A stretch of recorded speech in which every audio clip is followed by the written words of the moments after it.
You're listening to the Modern People Leader podcast, where we go behind the scenes with today's top HR leaders and work experts. We talk to them about how they've gotten to where they're at, what they do every day, and what they see coming next for the future of work. Hope you enjoy. This is our one recording for the week this week, which is a first the last few weeks. I feel like we've had a busy recording schedule.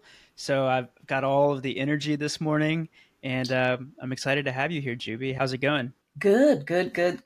Very much looking forward to our conversation. It's always fun having friends of friends on the podcast, and you're connected to like 4 or 5 people that we've had on the podcast before. So, Jesse, we've never had Luke on, but we should. And at one point had like a quarterly sync on the calendar with him, and we Yep. would just talk about all things people, all things podcasting, running a media business. And so it feels like we're with, another friend here, even though this is our second time meeting. And we're really excited for our conversation today. Me And too. we start every episode with something called good news stories. Yep. So, anything that's happened in the last like week or two or something that you're excited about, it's really just a way for us to start the episode with some positivity. And Yep. we like for our guests to go first. So if you have something, we'd love for you to go. I got a text message recently, and that really made my day. I'll start with the teaser first. The text message says this: "Wow, this stuff really works." And a little bit context behind that. So, a HR leader from my Step Up Bootcamp, she messaged me recently, and she's been going back and forth with her founder for a few weeks about what she needed, and it was going nowhere. And now she attended my bootcamp, and we talk about this a lot on how to frame conversation to influence and get alignment. So I jumped on a call with her, and we had a quick, coaching session, and I spotted straight away she had fallen into the same trap again, which is debating on solution before aligning on the problem. So both she and her founder were looping around the solutions with no real clarity on the actual problem. So I reminded her of, what we practice: step back, get clear alignment on the problem first, move the conversation from solution to problem. And then she messaged me quite quickly back within that week. She said, "I had 2 minutes conversation with Joe using your advice. All resolved now." Wow, these things actually work. And that really made my day. Yeah, I feel like those are the best moments, like similar but different. I love like getting on the phone with friends and giving them advice. Usually they're asking for advice. I'm not just like giving unsolicited advice, but when it pays off and they come back and they're like, "Yeah, I did that thing and it worked." There's like no better feeling than that. It's fun seeing your friends win. I can go next. So I have 2 good news stories. On the personal front, I'm going to Wisconsin this weekend for the first time ever. We're going to this town called Sister Bay. It's on the lake. It's supposed to be beautiful. But one of my best friends is getting married this weekend, and all of like the college friends are going to be there. So it's going to be a big reunion of sorts, and everybody lives in different cities. We have people in California, we have people in New York, I'm in Austin. And so it's rare for everybody to get together. And so I'm really looking forward to this weekend. And then on the work front, I'm getting a lot of energy from some of the work we're doing on our newsletter. Mhm. So our newsletter's never been something that we've put a lot of focus on. Mhm. But with all of the LinkedIn algorithm changes, we've recognized that maybe it's best that we own our channels. And so we're going to put way more energy into our newsletter. So things like, getting the newsletter onto our website versus it being all email, adding more like referral features with like fun incentives, just like putting way more time and energy and actual money in some cases into our Mhm. newsletter. And yeah, it's always fun to like make these little tweaks to the business. And it's something we probably should have done a long time ago. But yeah, if you're listening to this podcast, go sign up for our newsletter. We this is my sneaky little plug for the newsletter. I remember Nice. one of my CMO used to always say, always repeat, own, paid, earn. And this year I really get it. as what you're talking about, LinkedIn algorithm changing. It's brutal. It's brutal. And I think like if you spend any time with content on LinkedIn, it's you work so hard to figure something out and then you finally figure it out and then it changes and it's so that is exciting. I'm going to go personal. I'm going, so it's been about a year now that I've been caretaking for an elderly aunt. She's 93 and it's a long story how we got here, but I take a quarterly trip and I've actually started like, I kind of look forward to these trips now. It's bizarre. There's no Shout out to reason. Benny. There's no reason to go to South Texas. Like I think it's a town of like, I don't know, 7,000 people and it's in the middle of nowhere and it's a 4-hour drive. But, we have a packed agenda. I usually stay for 2 days and it's like, I'm so exhausted by the time we're done. So that's my good news. I leave tomorrow and, I'll be back. It's a quick trip, but I'm looking forward to it. I just looked it up. 4,600 people in Falfurrias. 4,600, not even 7,000. It's tiny. So JooBee, we call this next portion of the podcast our like Brene Brown question, and it's like, tell us your story. I want to hear the full story, from beginning of your career up until today, some of the twists and turns. And so give us the JooBee story. I'll try to keep it concise. Recently my partner said, I give him the director's cut. And he's like, please give me the concise version. I'll try with the concise version and feel free to ask me any question if you might have. So I actually started my life as a systems engineer. So I'm very much wired to think in systems. And I remember early on, I noticed a pattern. When brilliant engineers got promoted into management, many of them stopped being that brilliant. And that really fascinated me. So I ended up turning down a PhD in AI and did a PhD in leadership development instead. And then I went into leadership consulting with FTSE 200 companies, then joined corporate HR. I actually joined one of my clients.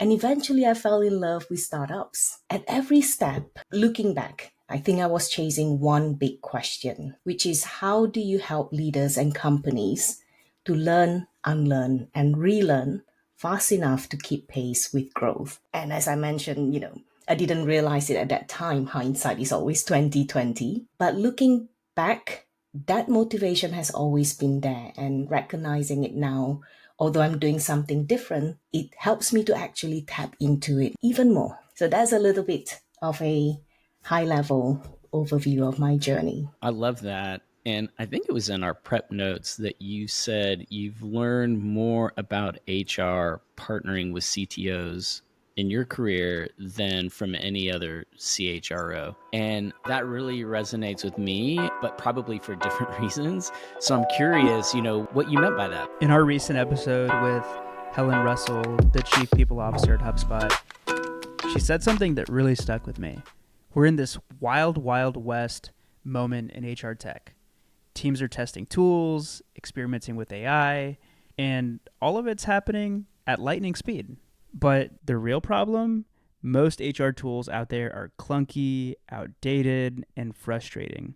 They're stuck in 2019 and they just don't support HR's role as the driver of team performance and engagement. That's why I'm excited about Workleap. It's a simple, AI-powered talent management platform that keeps performance moving with one continuous rhythm of pull surveys, recognition, and performance reviews. No spreadsheet limbo, no year-end memory tests, just the right conversations happening at the right time. And it actually works with the stack that you already have. Slack, Teams, your HRIS. You get value from day one. If you want to see what modern HR tools can unlock for your team, just head to workleap.com and book a demo.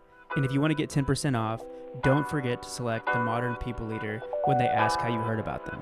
Okay, if I tell you mine, will you tell me yours? Of course, okay. Deal. Fair exchange? Yeah. So, let's do it. Yes. My steepest learning curves actually came from working with two particular CTOs, Rian Liebenberg and Mary Williams. Because tech team, what I realized is they face very real competition for talent. diversity challenges, Mm-hmm. retention risk.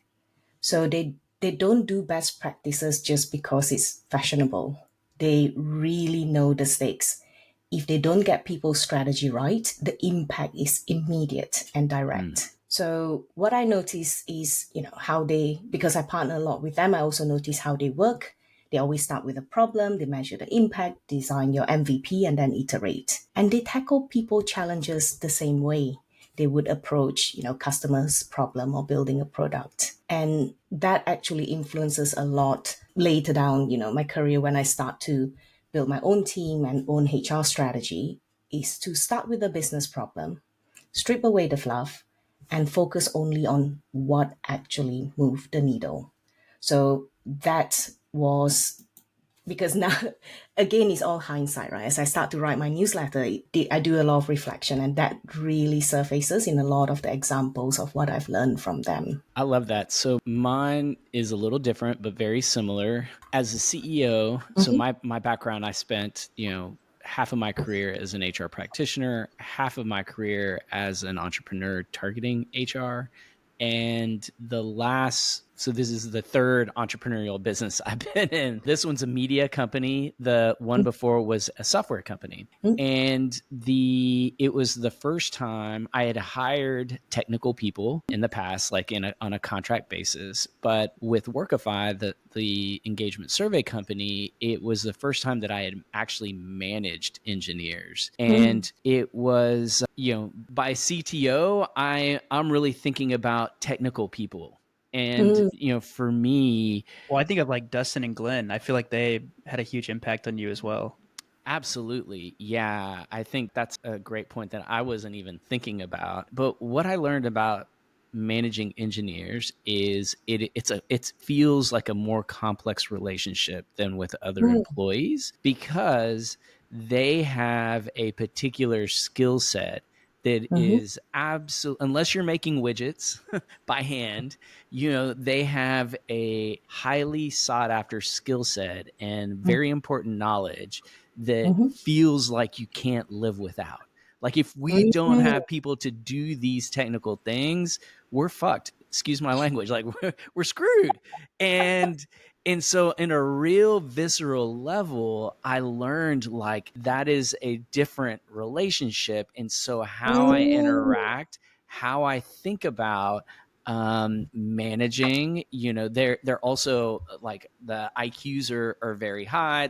There's a lot of things that make, I think, managing technical teams difficult. And if you can learn, in addition to like what I was thinking, which is just more work styles, but they tend to be more diverse groups. They tend to think in different ways. Maybe some are neurodivergent. And so if you can learn to work with technical teams, I feel like you're in a much better position to work with all teams. And it does, because of how, at least the technical people I've worked with, how they work, to Daniel's point, if you're able to modify the way you operate, the rhythms and cadences that you have, it will make you better. And I do think it's made me better at what I do. So I really relate to like, okay, I got more lessons learned working with a CTO than a CHRO. And that's not a knock on the CHROs, because like my career, it has been built, standing on the shoulders of giants, of HR leaders that were just phenomenal. So that's my side of the story. What you say, something you said is really interesting, and I'm curious to dive a little bit in there. Okay. You mentioned that, at that point you were a CEO managing, with responsibility of the tech team. And you say, you're worried that if you don't have your tech talent, you're fucked. Yeah. And that in itself, from HR lens, many times what I've seen as well is then founder might, not saying you did, but saying other patterns that I've seen, is give preferential treatment to tech team. Yeah. And as I mentioned, I look at the system, and that has knock-on impact on all the other function. So that's one way to tackle it. But interestingly, from CTO perspective, many that I've worked with see it slightly differently. Yeah. They recognize it as a problem, and it will happen because, there are talent that are very sought after. So they build people's strategy around that, Yeah. versus just giving whatever, tech talent wants. Yeah. And, Well, I and would. go ahead, Daniel. No, I was going to say, I think what was interesting, because I was working for Steven at this time, Mm, rather than giving the engineers preferential treatment, mm-hmm, like Yeah. that sort of just like set the standard for what everybody was going to experience at the company, whether it was like how many in-office days or, some of the perks or benefits or how we operate. Because, Steven was exposed to daily stand-ups and sprint planning and retros. Every other team was operating on the same rhythms. And mm, that was all I was going to throw in there. Like I feel like that had a pretty big effect on just like how we operated as a business. Yeah, and for me, JooBee, just to continue our corporate therapy session here, it wasn't that looking back, it mm, wasn't, I tried my hardest not to give preferential treatment, but mm-hmm, that's just really hard, just in a general yes, sense with human beings involved. What I will say is that looking back, if you consider it was the fact that they had knowledge that I didn't have, like a technical mm, understanding of some of the things that we needed to do. I didn't dive deeper in certain ways and hold the mm, team more accountable. I could mm, hold Daniel super accountable because I can do marketing. I'm not as mm, much of an expert as Daniel in marketing, but I can actually do it. What I mm, can't do, or what I couldn't at the time, now everything has changed with AI. But back then, I couldn't mm, code. Like I just couldn't do that. And so when we're delayed on a build and a release, mm, it was hard. I didn't navigate those situations well. I feel like I could have done better. And so in a way that is preferential treatment, because if Daniel doesn't hit his numbers, I am like, mm, dude, these numbers are crap. We need better open rates. We know, what are you going to do? What is the game plan? But with the technical team, it was like, we have this delay and it's because of this technical thing. And it's like, oh, well, tell me more. Tell me. And you can, only do that so long. So mhm, all a long way of saying that it might have been the opposite. Rather than giving like preferential treatment to encourage behaviors, mm, I didn't, drill in more accountability, mm. because I just felt like I didn't have the knowledge and the expertise to do that. Oh, I love it. I love the reflection. So sorry, Daniel. You can get us No, back on track. no, I love the little detour. Juby, you mentioned the boot camp a couple of times. What's the boot Mm, camp, and what else do you have going on? Because so I many. mean, before we started recording, you were saying it's been a busy year, and that since January it's just flown by, and I don't think we've even had a chance to talk about everything you have going on. Okay. Now I have to organize what's going on in my head as well. So I went independent about, I think, 4 years ago now. And I didn't know, I know I wanted to be independent and have the flexibility. And as a HR leader, you can do everything. So I was taking my time to identify what's the problem I want to solve and then how I want to solve it. And only now I am clearer on the problem I want to solve and how I would like to solve it. So you will see that I'm building and experimenting on a few things. So the bootcamp is one of it. So actually, I should have started with the problem I want to solve, which is to help HR leader step out of their lane, to break out of their lane and step up as business leader. So I think there's a lot of, amazing resources, development, etc., to help HR leader learn more HR, but not enough on leaders at the exact table to learn more business. Uh, Hmm? I was just gonna say, this is a mission that I can get behind. I just really respect what you're doing. Thank you, because I went through that journey myself. I went through the journey where you're just nodding, going, yeah, CAC, sure. And there is a difference when you really understand what the business is talking about, what are the challenges that they're facing, and you can be more targeted in what HR team need to do. So I try to solve the problem in 3 different ways. So for HR leaders that go, I need it now, I need it as far startup. You can't do, you don't have time to do a 10 months program. So I need it now. So let's do it in 5 weeks. And it's an accelerator. The other one is you can accelerate, as we know, learning. You can have an intervention, but the sustaining, the skill set, being whole accountable and still continuously develop with support of HR leaders that is in similar, facing similar challenges as you. So I've created a small community of HR leaders to learn together. And as I mentioned, for example, it's not about learning more HR. So speakers that comes to the events are all non-HR leaders. So recently we had a VC, soon we're going to have a COO, then CRO. She's talking about business challenges. The third one is a mini MBA. So after the bootcamp, what I get a lot of feedback from, I can only cover that much.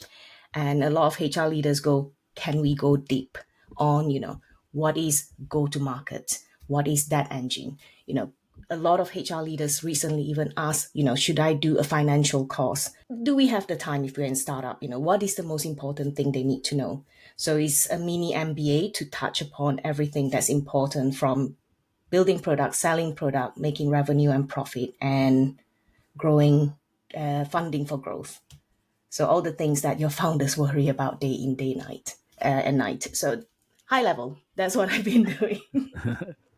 Love it. I mean, these are all things that, Daniel and I have talked to our community about, to our guests, to people that follow the show. And for years, we just couldn't understand how there could be so many HR communities, but a sentiment that there aren't enough like good communities.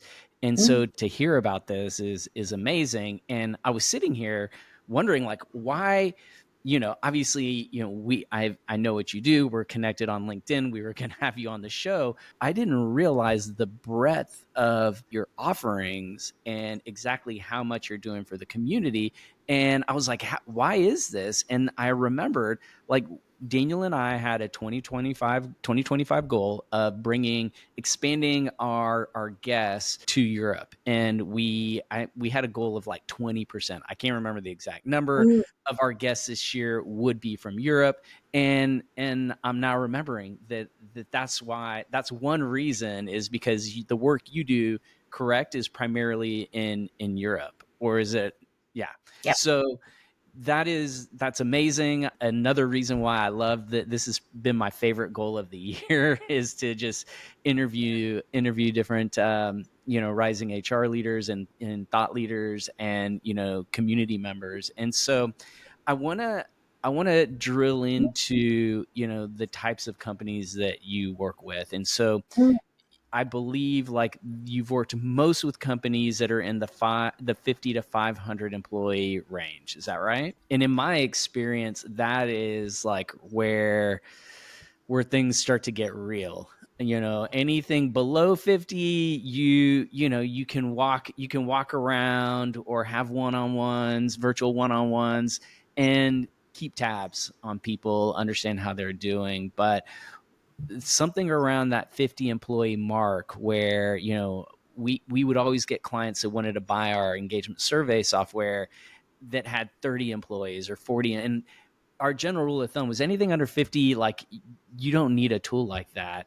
But then once you get past 50, things start to get a little more complicated. And so I'm curious from your experience, what are the biggest traps that you see HR teams falling into in this in kind of what I would call the initial growth stage? I will cover high level very quickly. 50 is actually there's actually formula of the step change that startup face inflection point. 50 is one of them.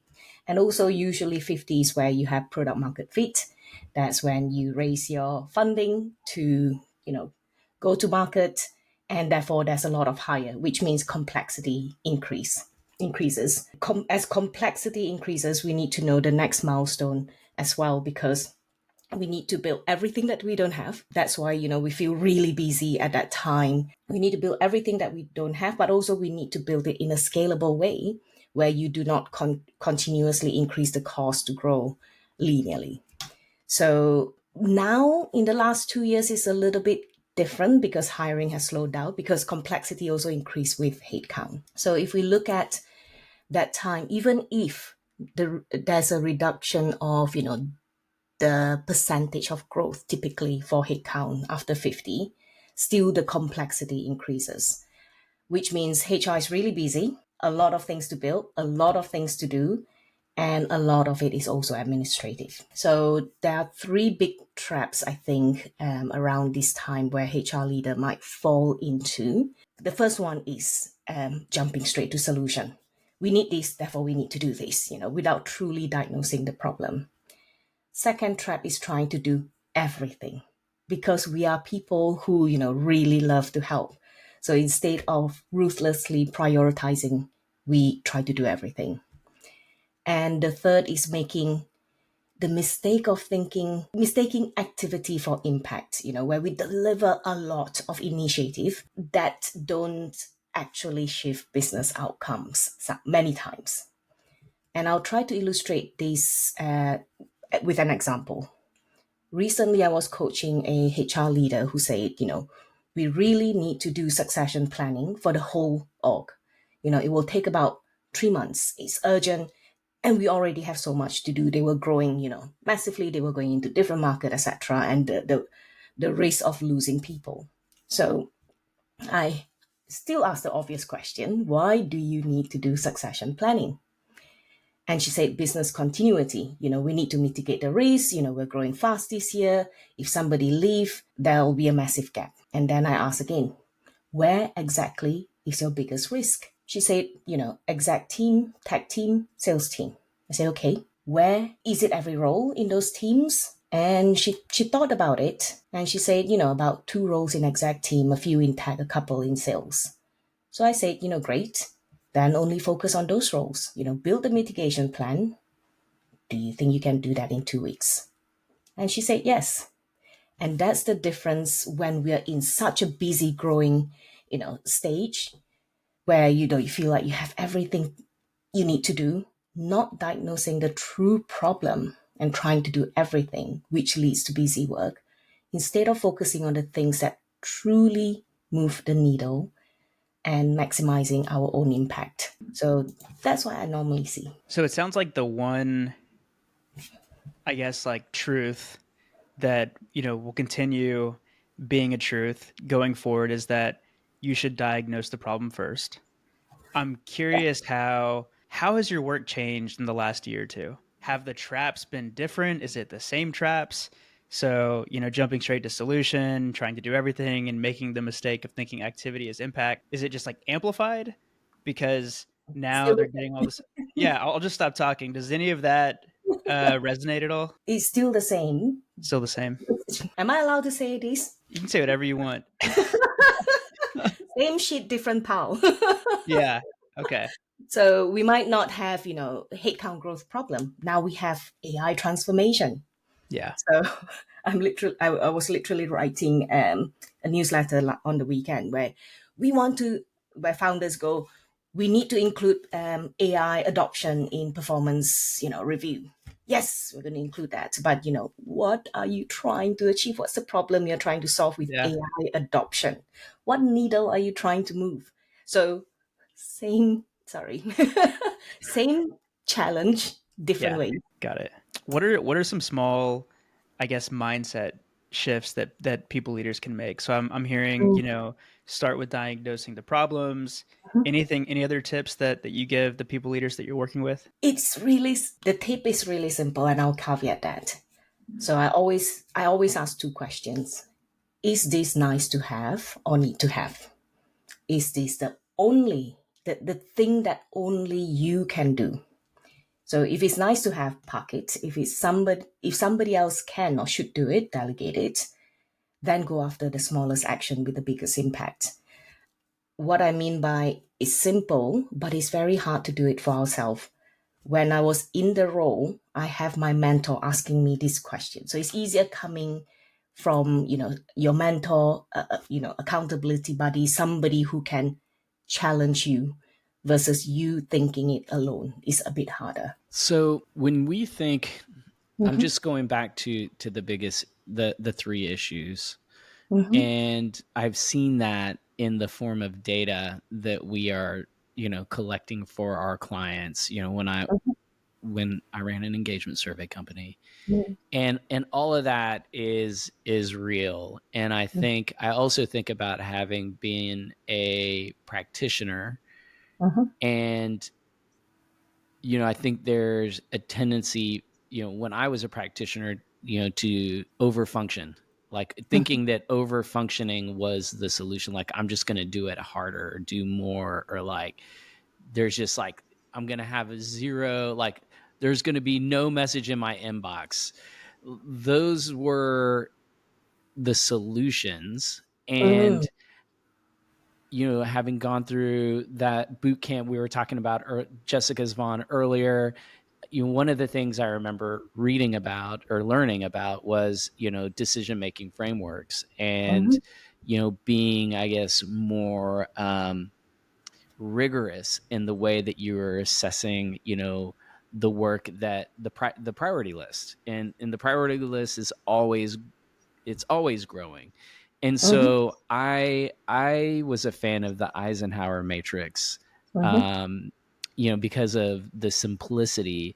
Are there any other frameworks like that what are your thoughts on Eisenhower framework?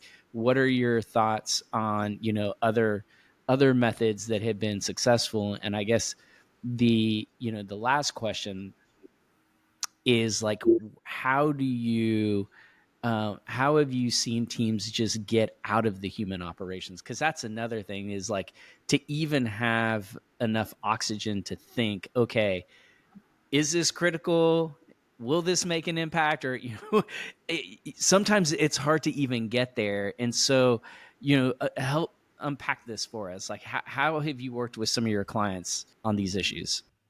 I always love a 2x2 matrix because it helps to frame thinking. So with the framework, Eisenhower's framework is about urgency and importance. Challenge is the urgency is quite simple. It's time. Is it next week? Is it 6 months time? The importance is subjective. That's the part that I would question. Are we aligned on the importance, what HR leaders see and what the business leaders see? So I would then, there's something that I do. I would say then combine these two framework if that's the framework that you love. Mm-hmm. I say start with the business problem, right?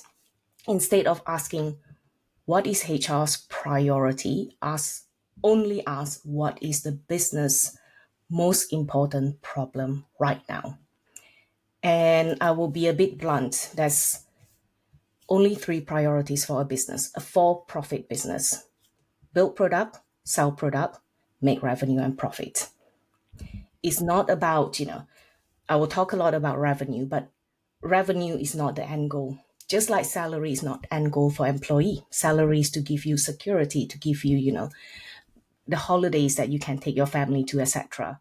Revenue for a business is to be able to be reinvested back for growth, reinvested back for the people, so that they can achieve their mission, whichever mission it is, whether it is, making education more accessible, etc. But revenue is the fuel to enable that. Working backwards, there's only three priorities: build product, sell product, make revenue and profit. So the importance, when we say how important this is, check it against these three things. Is it Ulrich? I believe Ulrich said this. And I know many of us say, oh, his thinking is old school, but his first principle is very good, where he says, add so that to everything we do in HR. We're improving onboarding so that new hires hit quota in half the time. We are prioritizing CS hires so that we can achieve our expansion revenue by Q4. Or we are creating team rituals so that tech team can increase the frequency of release updates for customer. And if we can't finish the so that and connect to the business needs, anything in that four quadrant probably shouldn't be done anyway. I love that. And so now, so we have buy-in. The leadership team is aligned with what we deem the right priority. We've aligned it with the business so Mm-hmm. that we can help grow Correct. and drive the revenues we're looking for. Mhm. Now we bought ourselves some more time. We can think, strategically. I think part of the, what I was saying earlier is that how can you be strategic when you don't even have time, to organize, what you're doing? And so now we've, let's fast forward. We've gotten a handle on prioritization, the work we're doing. We have some time blocks to think strategically. What are some of the, I guess, new to leadership mistakes that you have seen HR people make Mm. when it comes to, the moving from operational thinking to strategic thinking? The question you're asking was really good, because I think that's something that HR leader can take away from. And we can go, yes, we're going to prioritize, and we're going to hold ourselves to this priority, and we're clear. But then there's still traps that will pull you Yeah. back. And is Yeah. that what you're looking for? There's, yeah, like there's a difference between, um, having a strategic planning and being a strategic thinker. And so for building a better business case, better aligning, better prioritization, and getting people aligned with that, to me is kind of that the strategic, that's not necessarily strategic thinking. That means we've done a better job at like the strategic plan that we want to have. And once I've gotten, what I have seen and what I have been guilty of in the past is, I go through this strategic exercise, we're aligned with the business. But then I immediately shift back into kind of get it done mode, that over functioning that we were talking about earlier. And so I'm back into kind of immediately into the operational mindset, where I'm stuck in this loop of, obsessing with the human operations and dealing with the problems that our employees are, communicating and sharing, and getting all my time sucked away with, the never ending questions in Slack channels and all the threads that I'm being added to. And so, I think sometimes we feel like if we drop the ball on any of these things, that would be worse than me not spending the time doing the strategic thinking I need to be doing. And so that's really where I'm going, is like, how do we build off of kind of the a strategic plan we're able to set, but get out of the day-to-day traps that are there lurking? Yeah. So capacity is what you need. So the capacity, where do you spend your time, right? You might spend that 10%, thinking about and planning it, aligning the priorities, but 90% of your time is still taken up by operational work. And I'll quickly describe something, what I call HR hierarchy of needs. That's 4 layers of values that we deliver. And the first level is run day-to-day operations that keeps the lights on. And that is the hygiene that must happen. The second one is drive business to deliver their strategies or more current the next 12 months. Then the third one is grow your business into the future, where you look at around the corner. And then the top one is the value is you can help your business scale 10x without, for example, increasing costs. The why is particularly called HR hierarchy of needs, because if operation is needed, if somebody is not paid right, you need to solve that first. Forget that leadership program you're building. So if if one layer is not resolved, you cannot move on to the next one. The bigger your company becomes, the wider the pyramid becomes, because more operational work, etc. So if we want to do the more strategic work, which is, your even your 2, 3, 4 level, you need to flip the pyramid of where you spend your time. So you want to reduce the operational work, which many HR leaders would have heard this, right? Automation, streamlining, delegating, so that you can use the space to deliver business, things that are closer to business strategy, enabling business strategy to succeed. There is, this is not new. HR leaders hear this over and over again. And I know a lot, with technology, with AI, of course, this is becoming even more possible. But there's one thing that I notice. I'll try to add a new perspective. Hopefully, it'll be helpful for HR leaders as well. There is a day-to-day behavior that many of us unconsciously do, and that also sends the message that we are operational, and often we don't even realize we're doing that. So I've been coaching a lot of HR leaders also through the bootcamp. And I asked one recently, how much time do you spend nagging or chasing your founder or execs to do HR tasks, such as approving holiday, completing performance review, filling engagement survey? And she admitted most of her time. And many HR leaders are doing this. So I told her straight up that behavior subtly but loudly tell the business you're here to be admin. Then I gave her the homework and a clear boundary. I said, you can only chase 3 times, no extending deadline, no acting like admin function, and figure out another solution to solve the problem. So we also need to stop unconsciously playing the role that keeps us in the operational box and start showing up in the way that other strategic leaders would, by solving the root cause of the problem, not managing around it. Well, first off, I need a graphic of this HR hierarchy of needs. Is this It, where did you get this from? Is this something that you've created, or is this okay? yeah, Do you have a graphic somewhere or like a PDF? I have a 5 years old drawn one. I'll send it to you, and you know what I mean by that. I mean, that's okay. I mean, as you were talking and as Stephen was explaining this like cycle of having strategic planning, then getting sucked into like the over functioning of the day-to-day work, and then realizing you need to do more strategic thinking and then trying to make time for that. And by the time you do that, it's time for strategic planning again. And you just like keep repeating the process over and Yeah. over again. I mean, that's exactly what I think I was describing to him in our L10 that we had a couple of weeks ago. I feel like I've been over functioning. It's like we've hired people and I've gotten better at delegating, but I've found ways of over functioning in like new ways that fill my day. And yeah, so I feel like I need some sort of like, I don't know, like a little like poster next to my desk to just like be a daily reminder.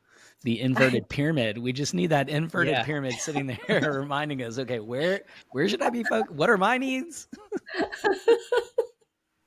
And so getting us back on track, you mentioned there's really only 3 business priorities: building product, selling product, and driving revenue and profits. And it reminded me of one of your newsletters.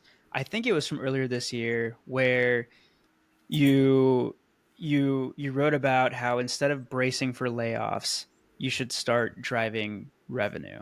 And I mean, I'll just stop there. Like, what inspired this article? Was it like the wave of layoffs that was happening at the time?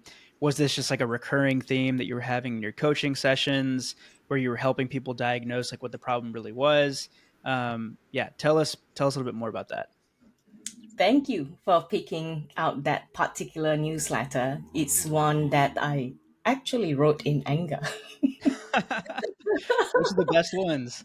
And I am a very chill person. If you ask anyone, nothing faces me. And that one I wrote in anger.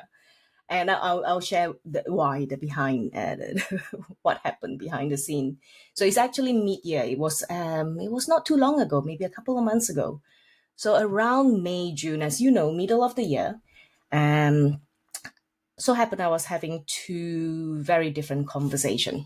So a lot of conversation with HR leaders who, by that time with the business media review knows that revenue growth is off track. And we know what has been happening the last 2-3 years. So some were, resigned. They already are bracing for another round of redundancies. Some were angry because it's happening again. And many actually felt powerless, like their only option was to stay in their lane and wait for that to happen. But also there are HR leaders in my network who, ask a very different question. They go, what can we do to prevent this? We have gone through a few cycles of these now, right? Unlike, the good years where you can ride through the wave, but now is much more path to profitability. So they know what they're doing might not be working and they want to see what else, what help they can get. Now, around the same time, as you know what I do, I was also talking to business leaders about strategic HR leader, our commercial leaders. And let's just say some of the conversation were very disappointing. Some, not all. Many business leaders are very supportive of HR, but because I heard this comment at around that time, isn't it too much to expect HR to be commercial? What makes them even qualified? They just need to handle firing well. And that's when I got really angry. And then I start typing. So that's how that particular issue of the newsletter came to life. I realized we might not have give context to the audience what that newsletter is about. That's okay. I was very angry right Feel free to, at this point. Feel free to give some more context. So the newsletter says that, business problems are often people problem. So when, for example, come mid-year, we know revenue is off track, HR leaders can, if they're aware and understand what's the business problem, what are the revenue issues, then we can be more targeted in the action that we take and the impact that we deliver. And of course, for HR audience, I wanted to remind us that we're not just the cost-cutting function. We do have the skill, we have the insight, and we have the position to actually influence revenue growth. We just need to step out of our silo and start with the lens of the business, not the lens of HR. So that's a little bit context about that newsletter. Yeah, and I gotta believe this is super relevant right now with the uncertainty in the markets. There is socio-political uncertainty. What's probably the largest technological shift directly impacting the workplace, or at least workplace design, that we'll ever see in our generation with AI. Based on the conversations we're having, CFOs are cautious.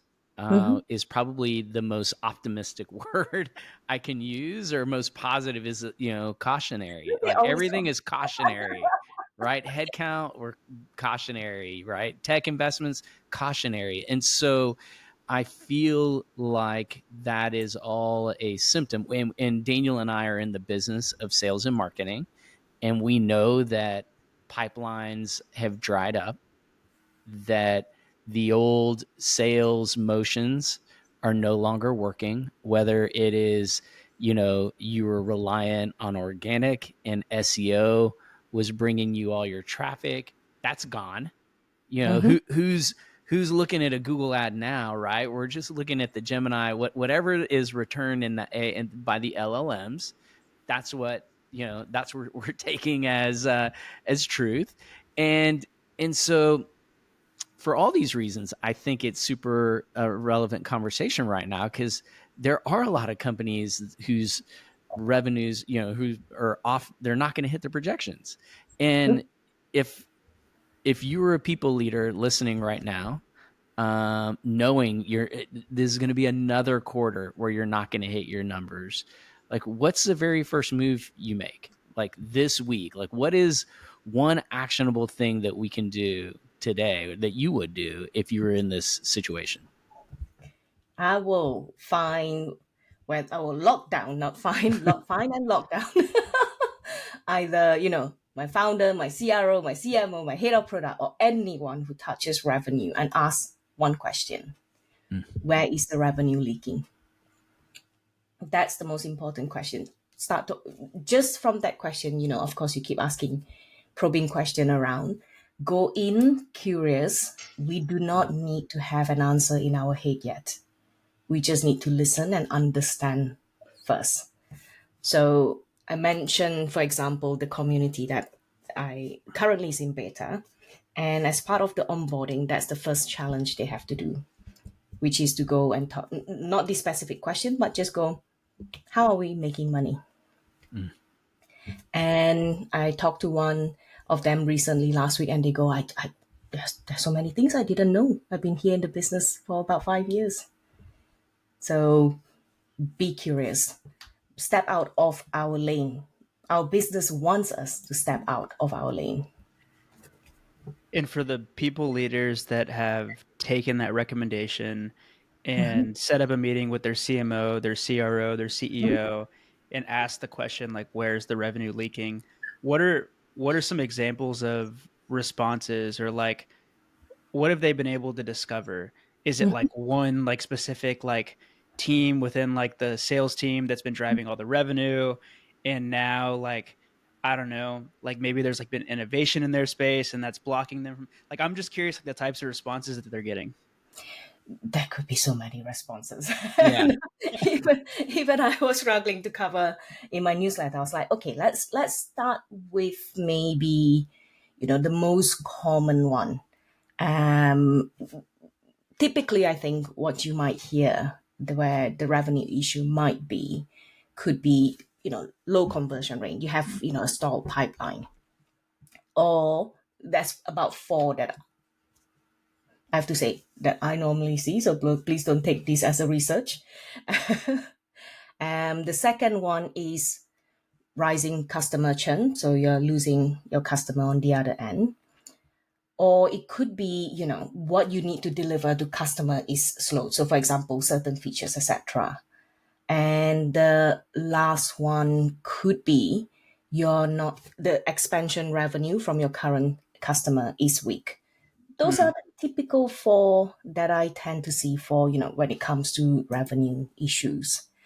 But I have to say, I am better at coaching one on where theirs might be, because there's so many variables for different business model, different, type of go to market, etc. Well, let's pick one of the examples. So let's say it's expansion revenue that has stalled. As Mm-hmm. a people leader, Mm-hmm. like how can you impact that? Like what are you going into, like deeper discovery mode? Like what, give me like a framework for how you work through helping, drive more revenue where it's leaking. Number one, don't start with how. Yet. As I was saying that, I had a feeling that was going to be the advice. So if we go, okay, we realize that it's expansion revenue where we're missing out opportunities.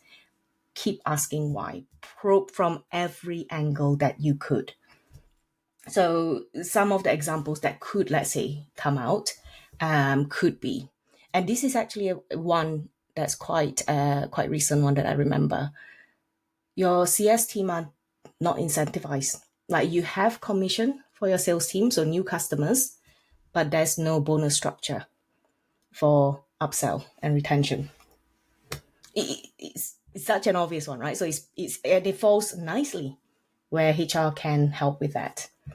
The other one could be, what is expansion revenue? It could be as simple as, and sometimes when I say things, I'm like, sometimes it could be this simple, I promise. People don't realize that's their job. Or that matrix is not put in there for I them. thought sales was responsible for everything revenue. Yeah. Yeah. Yeah.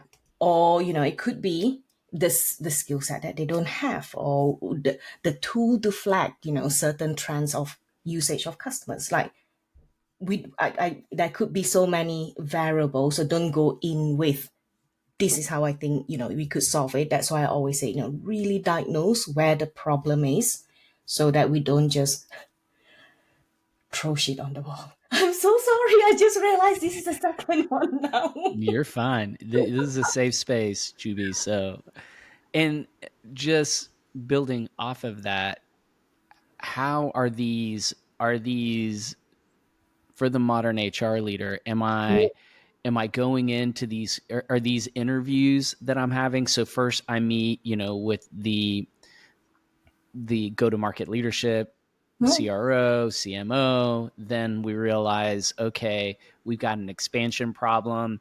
So then we interview, are these individual interviews that I'm conducting with certain people on the client success team?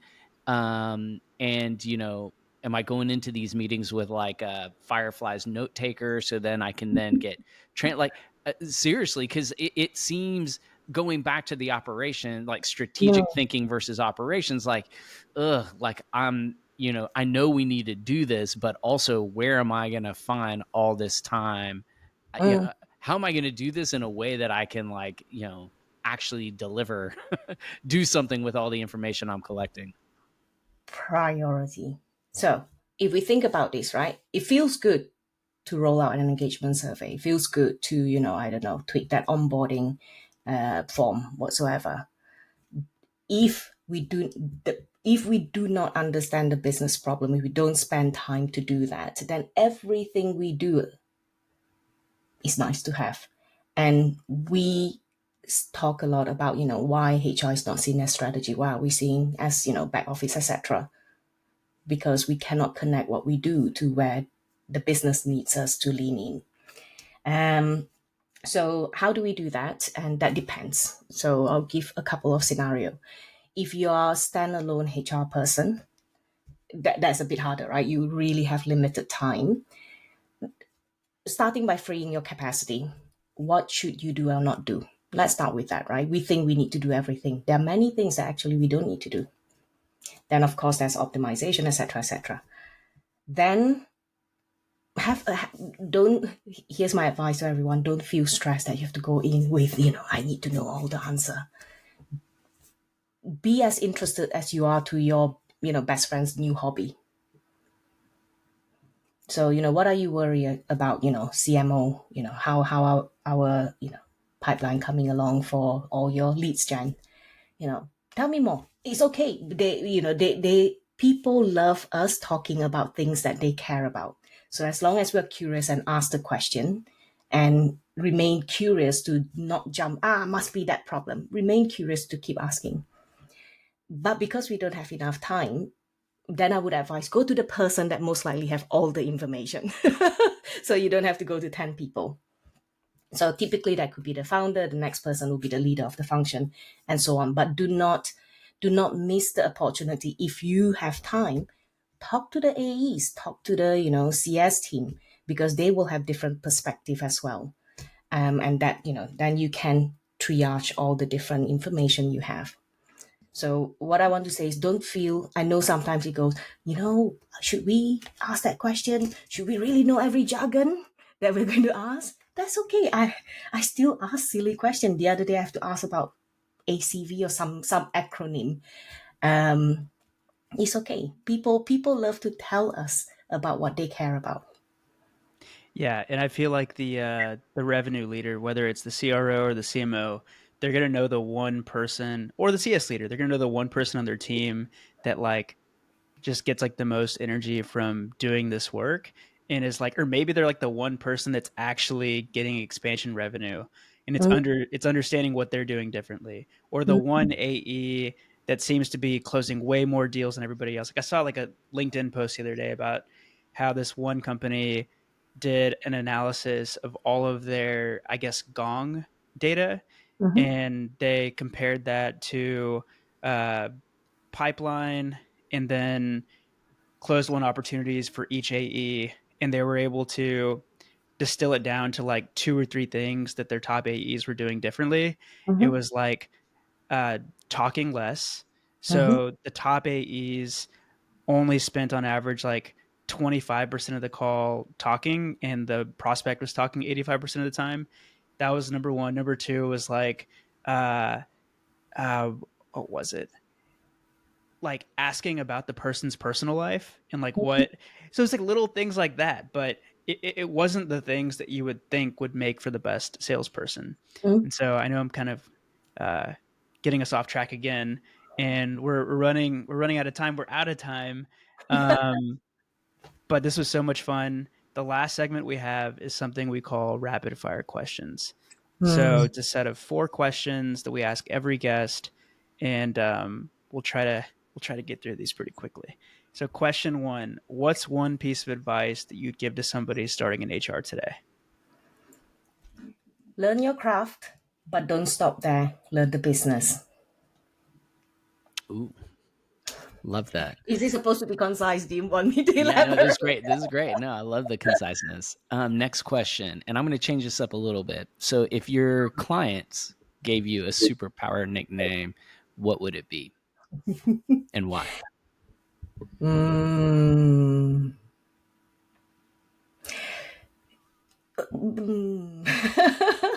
It's not, I don't think it's exactly a super power or hero name they would give me. But if you ask them to describe me, they'll probably say 3 things. She's about the 3 C's: clarity, consistency, and context. So a bit less Wonder Woman, more wonder how we can do this better. Yeah. I had written in what I would name you, and what I have in here is either like the thinker or like the diagnoser. So it's similar to what you're saying. And I've only met you twice, so I feel like there's a context. yeah. If you could steal one strategy from another company, like let's say you were a people leader, in-house, if you could steal one strategy from another company, what would it be? I think this wouldn't come as a surprise to you now. So Amazon's working backwards. Start with a press release for your dream outcome, then design from there. Awesome. Love that. I always forget about that one also.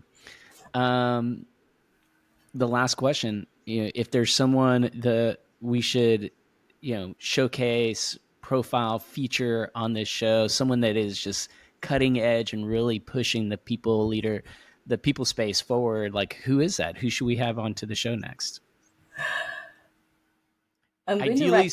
Ideally someone in Europe, just to continue the European thing. I can do that one. Okay. Mary Williams, the CTO that I mentioned. Love it. And who does she? Where does she work? So she's based in London, working for a Danish company called Pleo. Okay. But she's a CTO. Love it. I feel like I've heard of Pleo. Yeah, we would love to have her. Last tradition, one word or phrase close. So a word or a few words that are coming to mind as we wrap up. It could be anything. Ask why until it's uncomfortable. I like that. I'm going to say stop overfunctioning. It's kind of just like a message to myself. So good. Then, it's building. Step 1, ask why until it's comfortable. Then stop overfunctioning. Yep, exactly. And then prioritize ruthlessly. That's going to be because prioritization came up multiple times, and I'm a big believer in being ruthless in your prioritization. Well, JooBee, this was so much fun. I know that it was, as we were hitting record, I said, it's been in the making for a while to have this episode, and you really delivered. So thank you so much for joining us.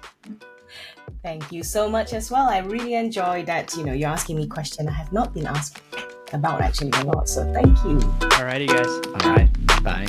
Thanks for tuning in to another episode of The Modern People Leader. We really, really appreciate it. And if you enjoyed the show, please leave us a 5-star rating. It would mean the world to us. And connect with us on LinkedIn. We want to know what you think about the show, and you can find links to both of our profiles in the show notes. Thanks again for listening, and see you on the next episode.